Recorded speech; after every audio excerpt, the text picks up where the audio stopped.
Welcome to the West Wing Week, your guide to everything that's happening at 1600 Pennsylvania Avenue. But first, a brief message from the Secretary of Education, Arne Duncan.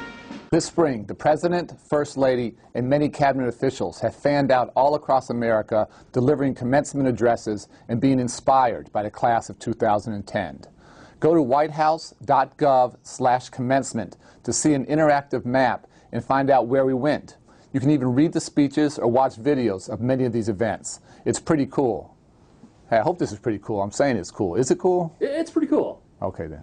This week, June 4th to June 10th, or Note to Self.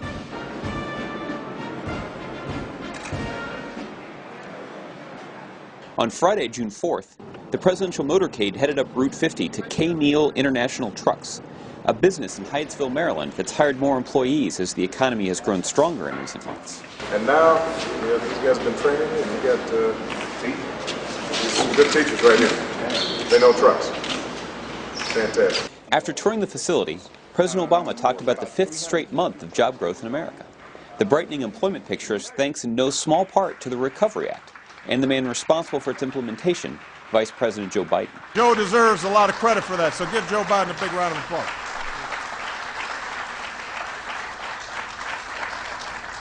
By the way, Joe says he used to be able to drive some of these trucks. But I would suggest, Steve, not to lend him a car ride. That was a long time ago. On Friday, President Obama also made his 3rd trip to the Gulf Coast to gauge the continuing federal response to the BP oil spill. He was greeted at the airport by local leaders before heading to the Tarmac Fieldhouse for a meeting. But I want BP to be very clear. They've got moral and legal obligations here in the Gulf for the damage that has been done. And what I don't want to hear is when they're spending that kind of money on their shareholders and spending that kind of money on TV advertising, that they're nickel and diming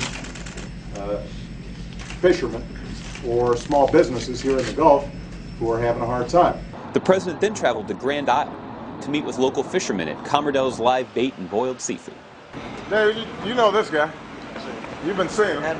Mayor, how you doing? Good to see you. I want you to know that your mayor is a great advocate. The reason we're down here is because this guy talked to me about some issues. We wanted to make sure that we were back down here and had a chance to talk to you guys directly. Here it just keeps on going further to the north, to the back.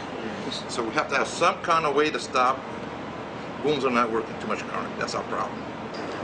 I will do everything in my power to do right by you guys and everybody along the coast. Even though I'm President of the United States, my power is not limitless. So I can't dive down there and plug the hole. I can't suck it up with a straw. All I can do is make sure that I put honest, hard-working, smart people in place like that to implement this thing. On Saturday, June 5th, the president stepped out to the Rose Garden to announce James Clapper as his choice to be the Director of National Intelligence. I'll be looking to Jim to ensure that we have the most capable and efficient intelligence community possible. Intelligence must be collected and analyzed quickly. It must be shared and integrated effectively.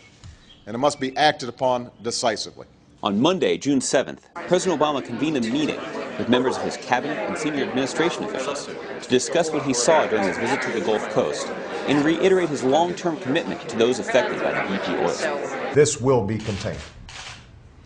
It may take some time, and it's going to take a whole lot of effort. There's going to be damage done to the Gulf Coast, and there's going to be economic damages that we've got to make sure BP is responsible for and compensates people for. But the one thing I'm absolutely confident about is that, as we have before, we will get through this crisis. Later that day, the President and Secretary of Education Arne Duncan traveled to Michigan to deliver the commencement address to the Giants of Kalamazoo Central High School. We're very proud of you. And you as well. We're very proud of you, sir. Thank you very much. Congratulations. Thank you. Yeah, I was just watching the video on the way over here. Is that right? Absolutely. Good, good. Before the formal ceremony, the President surprised the graduates by stopping in to say hello.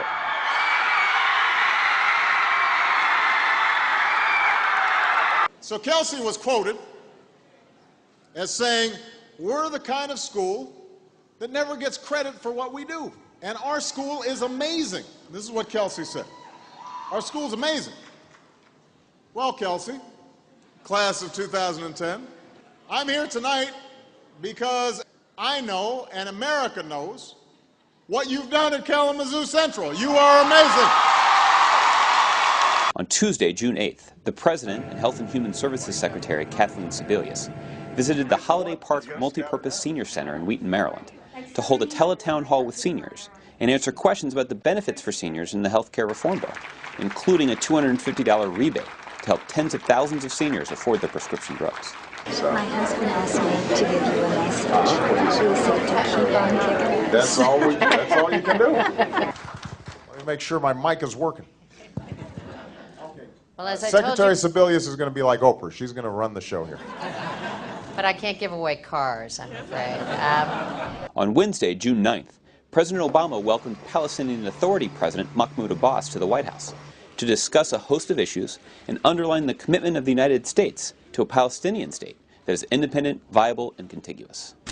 Because we think it's important for us to reaffirm once again our commitment to improving the day-to-day lives of ordinary Palestinians. Later, the President went to the diplomatic reception room to make a statement to the American people following the UN Security Council's vote on the toughest set of sanctions ever imposed on Iran. We recognize Iran's rights, but with those rights come responsibilities. And time and again, the Iranian government has failed to meet those responsibilities.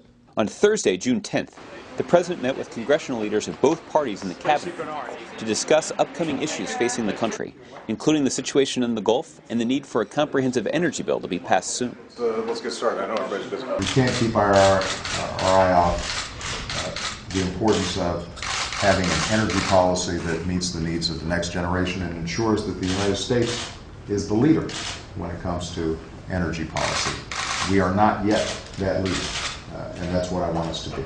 To find out more information on any of these topics or to see complete videos of these events, go to whitehouse.gov. And thanks again for checking out your West Wing Week. Are you guys ready for a little bit of dunking here? You think so? Are people ready for this? I don't think anyone will be able to get me in the water. You know, I don't know, maybe, you know, if Congressman Schuler's here or Barron Hill, if he's here. Two.